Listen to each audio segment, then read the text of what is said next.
This video is sponsored by Card Kingdom. If you click on the link in the description below, it'll take you to their store and they'll know I sent you there.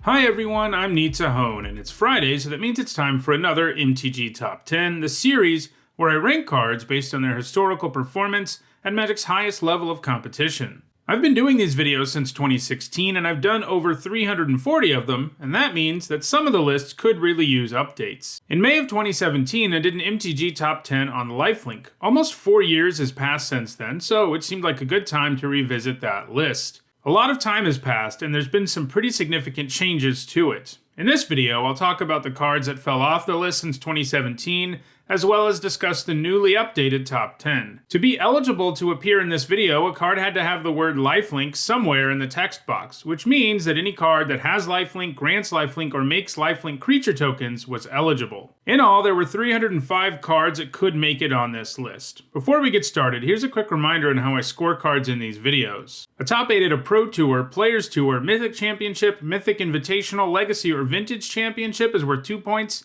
and a top 8 at a Magic Fest or Grand Prix is worth 1 point. Alright, let's take a look at the cards that have fallen off the list since 2017. The first of these is Whip of Erebos. In 2017 it was at number 10 on the list and it hasn't gained any points since then, so it isn't too much of a surprise that it didn't remain on the list. That said, it did do some impressive work while it was in Standard. Granting Lifelink to the whole board is nice, but the card gets most of its power from its reanimation ability.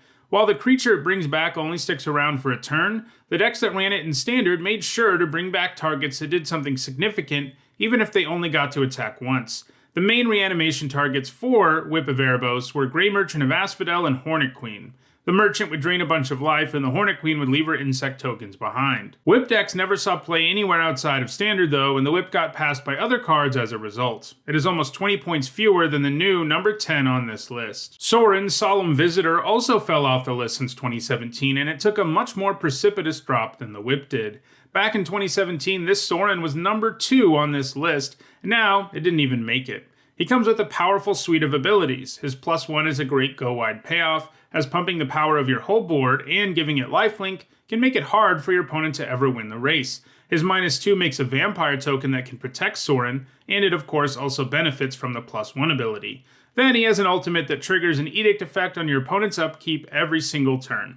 Like the Whip, Sorin hasn't gained any points in the 4 years between the 2017 list and this one. He was still pretty close to holding on at number 10, but he didn't quite do it. The third and final card to completely fall off of this list was Azorius Charm, which was number 3 on the 2017 list. Unlike the other 2 cards that fell off, Azorius Charm does have some points since 2017, but only 2.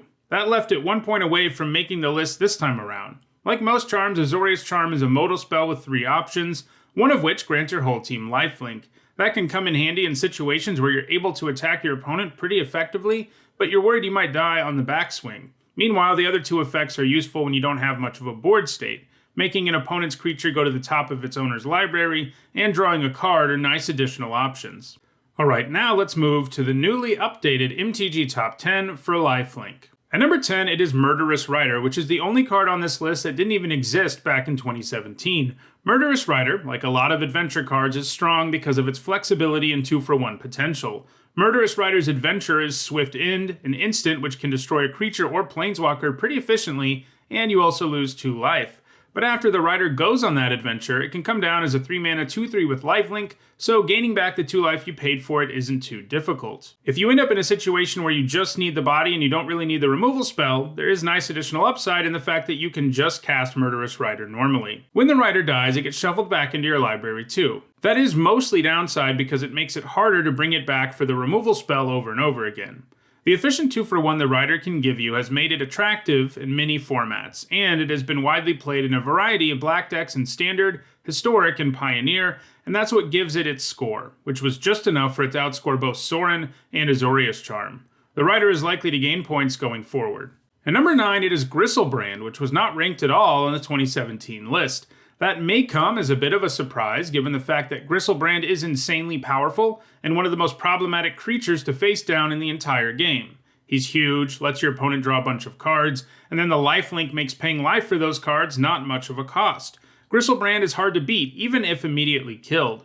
However, while Gristlebrand has gained a lot of points over the years, he does do it relatively slowly. After all, casting him just doesn't happen. He's only played in decks that can cheat him into play, and only in super powerful formats that have access to lots of ways to do that. It only gained a few points in Standard, where it was usually reanimated with Burial Rites, and a few in Modern, where it was done with Goryo's Vengeance.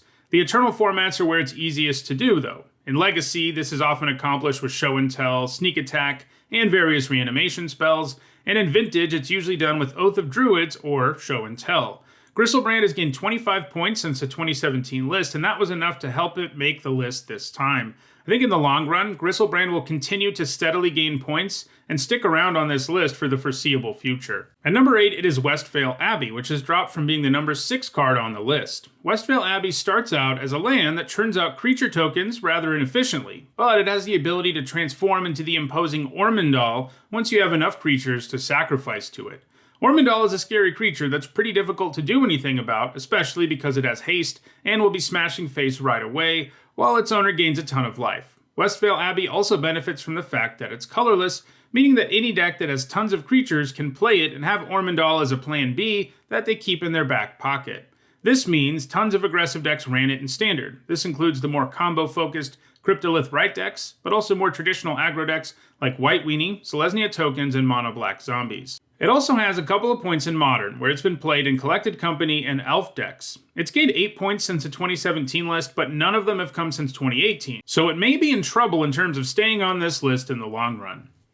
At number 7, it's Shambling Vent, a black-white creature land that has lifelink when it becomes a creature. It was at number 7 on the 2017 list, and it's at number 7 on this one too, having gained 14 points since 2017. Creature lands are really nice to have because they do the same job early that most lands do. They produce mana, but then in the late game they gain some additional utility by being able to attack and block while your other lands are just sitting around. This means that they can dodge most board sweepers and other sorcery speed removal spells, and they can sometimes really help you close out a game. It was still in Standard when the last list was made, and it gained 8 more points in that format before it rotated out. It had already seen a little bit of success in Modern when the 2017 video was made, and it has expanded on that since then, gaining points in decks like Abzan, Junk, and Hate Bear. It doesn't have any points since 2019, but I still think it's likely to add to its score in the future. At number 6, it is Vault Scourge, which has dropped 2 spots from number 4. It has an identical score to Shambling Vent, but because it has a higher number of Pro 2 or Top 8s, I gave it the edge.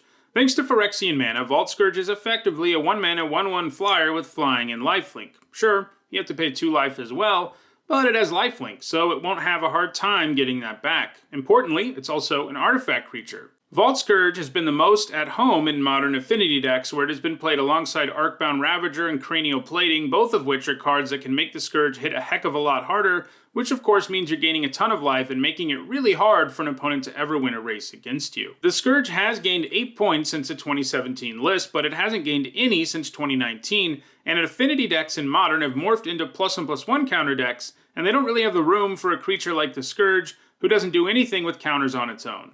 That might mean Vault Scourge is done gaining points. At number 5, it is Baneslayer Angel, which moved up from number 9 on the 2017 list. Baneslayer Angel has a bunch of keywords that make her quite powerful. You get a 5-mana 5/5 flyer with First Strike and lifelink, not to mention protection from demons and dragons. Baneslayer provides a frightening finisher that will be able to put the game out of reach for many opponents with just a couple swings. The Angel was part of the Cobblade deck that dominated Standard in 2011 and didn't see a ton of play after various bannings weakened that deck. She also picked up some points in Extended, Zoo, and Blue-White control decks. Baneslayer Angel has improved its score as a result of being played in Modern, where the Angel's been played primarily in sideboards as a card that can help a deck stabilize against aggro. Baneslayer Angel got a reprint in Core Set 2021 and is legal in Standard right now, but so far she doesn't have any points in Standard as a result of that printing. She doesn't seem super likely to add to her score a ton, but it would be a little bit of a shock if she didn't gain any points in Standard this time around. I mean, after all, she's gained points in Modern as recently as 2019. At number 4, it's Wormcoil Engine, which has moved up 4 spots from the number 8 spot on the list.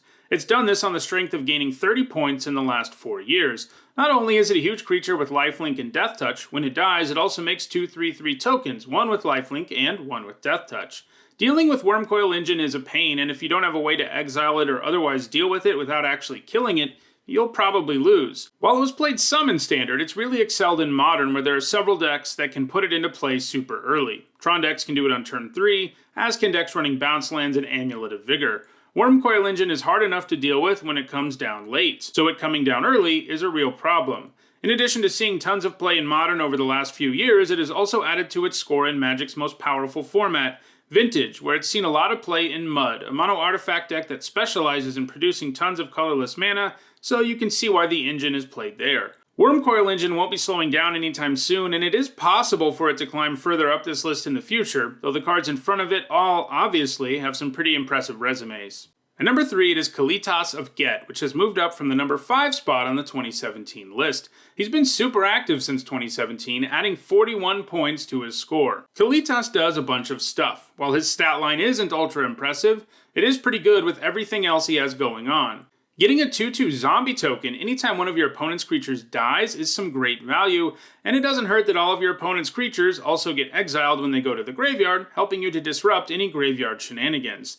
Then he can eat his zombie friends to get even bigger, something that becomes increasingly problematic because of Lifelink, since before your opponent even knows what's going on, you can end up with a huge life total. Kalitas is the kind of creature who can be utterly dominant in control decks, since he makes blocking and all of your removal spells way better, giving you that zombie value anytime you do those things. Then the lifelink makes it hard for an aggro deck to do lethal to you.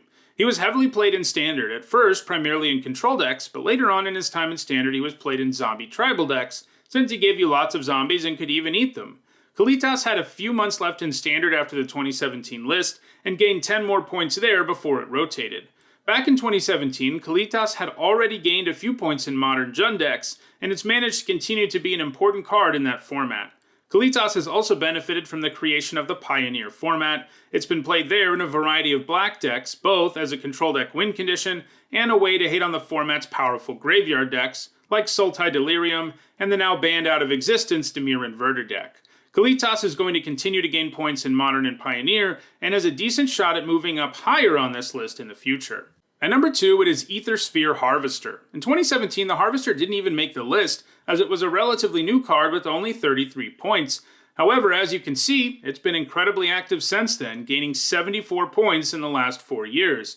If you only started playing recently, you might think all vehicles are kinda mediocre, since that seems to be all we get these days, but vehicles were originally introduced in Kaladesh block, and there were several really good ones. One of them, Smuggler's Copter, even had to be banned, and others like Aethersphere Harvester were just crazy good. A crew cost of 1 is super low, and almost any creature can hop in the Harvester and take it to the sky as a 3/5 that can gain lifelink using energy. That's some serious efficiency, and was enough for the Harvester to be a staple in Standard. Any deck that had a significant number of creatures played the Harvester, allowing for it to gain 97 points while it was in that format. It's also seen play in Pioneer decks like Red Deck Wins and Blue-Red in Soul Artifact. While it is still gaining points, it isn't doing it as quickly as Kalitas, and I think in the near future, Kalitas will overtake the Harvester. And at number 1, it is Batterskull, which was number 1 last time too. A lot of the cards on this list have gained a ton of points over the last 4 years. But Batterskull could have been completely idle in the last 4 years and still come in at number 1 here, since it had a score of 109 back in 2017. But obviously Batterskull has not been inactive since then, as it's a card that sees heavy play in both Modern and Legacy. Batterskull is a great equipment, because it comes with Living Weapon. It's basically a 5-mana 4/4 with Vigilance and Lifelink that can return to your hand when you need it to, or even be put on a different creature if that's what you need. Now, that on its own isn't crazy impressive, but Lifelink and Vigilance do pair really well together and are highly effective at countering more aggressive decks. That said, Batterskull very likely would not have such a high score, a score high enough that it's been high up on a number of MTG top 10s, if it weren't for its frequent running mate, Stoneforge Mystic. Those two cards have teamed up to gain points in Standard, Modern, Legacy, and Vintage. The Mystic can search up Batterskull and then cheat it into play early. That's a powerful enough play that ultimately, the Mystic got banned out of Standard and Extended, and it was preemptively banned when Modern was created as a format in 2011. Despite these bans, Batterskull still gains some significant points in both Modern and Standard, but mostly as a sideboard card against aggressive decks. The Mystic was never banned in Legacy, allowing it to amass several points there.